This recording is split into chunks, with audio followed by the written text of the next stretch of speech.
Stroke के बाद अगर आपका पैर बार बार ज़मीन से टकरा रहा है या पैर घिसट रहा है तो इसे नॉर्मल ना समझें, ये फुट ड्रॉप हो सकता है। सो हेलो एवरीवन, मैं डॉक्टर प्रगति गुप्ता और आज इस वीडियो में हम बात करने वाले हैं कि स्ट्रोक के बाद आपकी जो गेट बदल जाती है, चलने का तरीका बदल जाता है, जिसमें फुट ड्रॉप भी देखने को मिल जाता है और भी अलग तरीके की जो गेट्स हैं वो देखने को मिल जाती है, वो क्यों मिलती है, कैसे हम घर बैठे इसे मैनेज कर सकते हैं, करेक्शन कर सकते हैं ताकि आपका चलना फिरना नॉर्मल हो जाए।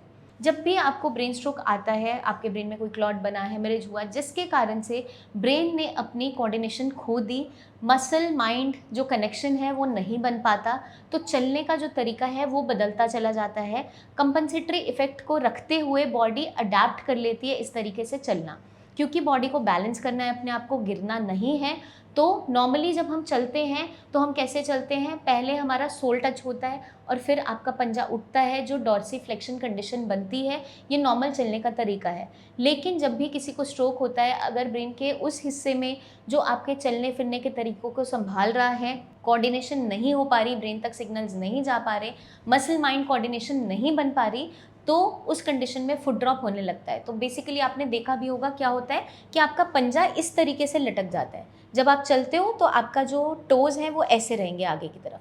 अब जब वो ऐसे रहते हैं तो बॉडी को अपने आप को बैलेंस करना है, तो वो क्या करती है, आपकी जो चाल है वो इस तरीके से पैर घुमाकर आप रखना शुरू कर देते हो, जिसे हम सर्कमडक्टरी गेट बोलते हैं। मतलब पैर घुमाकर रखना, साथ में फुट ड्रॉप भी हो जाता है, पैर लटक जाता है, पंजा लटक जाता है।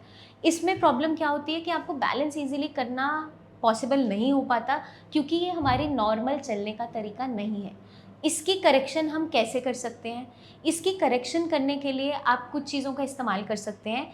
एएफओ ब्रेसेस आती हैं, जो एंकल फुट ऑर्थोसिस ब्रेस होती है, जो आपके पैर को सपोर्ट करता है। वो इसका प्रॉपर करेक्शन नहीं है, वो इसका प्रॉपर सल्यूशन नहीं है, but for the time being जब आप रिहैब में जा रहे हैं, वो आपको सपोर्ट ज़रूर कर देता है, मदद करता है आपको सही तरीके से चलने में। तो ये आप यूज़ कर सकते हैं। साथ में रेगुलर फिजियोथेरेपी, रेगुलर एक्सरसाइजेस करना बहुत इंपॉर्टेंट है।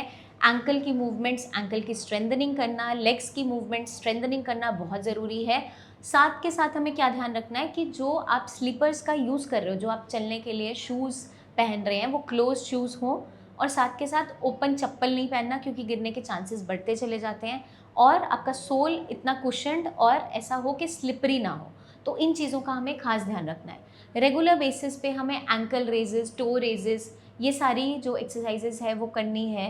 एंकल की स्ट्रेंथनिंग करनी है, क्योंकि अगर आपका एंकल स्ट्रेंथन अप हो जाएगा, पैर का हिस्सा अच्छे से आप सपोर्ट ले पाएंगे, तो आपकी गेट सुधरती चली जाएगी, मतलब चलने का तरीका बेटर होता चले जाएगा।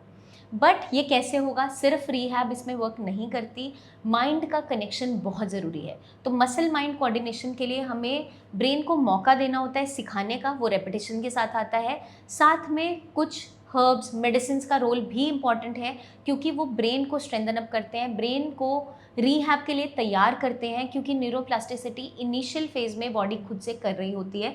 लेकिन एक फेज़ ऐसा आता है हमारे पास, जब पेशेंट्स आते हैं 2-3 महीने से फुट ड्रॉप लेकर आ रहे थे, लेकिन उन्हें जब हमने मेडिसिन का सपोर्ट साथ में दिया और रिहैब में डाला, साथ में एक हेल्दी डाइट के बारे में गाइड किया, जिसमें protein, vitamin D, B12, mineral सारे भरपूर थे, तो रिज़ल्ट हमें देखने को क्या मिलता है कि 2-3 महीने में जो गेट उनका फुट ड्रॉप गेट बन गया था, सर्कमडक्टरी था जो घुमा कर रख रहे थे, वो बेटर होता चला जाता है, उस पर ग्रिपिंग आनी शुरू हो जाती है, पेशेंट की चाल सुधरती चली जाती है। तो हम हमेशा क्या कहते हैं कि आप अपनी एक वीडियो बनाओ, जब आप हमारे पास आए थे, जब ट्रीटमेंट के बाद कुछ दिन बाद आप दोबारा बनाइए सेम पैटर्न में चलते हुए। उससे हमें आइडिया क्या लगता है कि आपका rate of recovery, speed of recovery कैसा चल रहा है।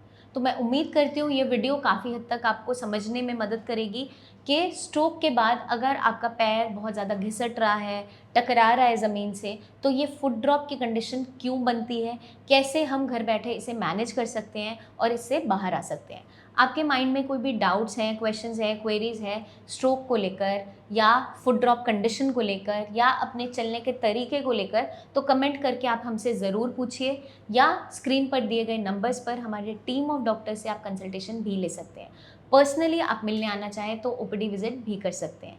जल्दी हम आपसे फिर मिलेंगे, तब तक के लिए अच्छे से एक्सरसाइज कीजिए, अपना ध्यान रखिए एंड टेक केयर।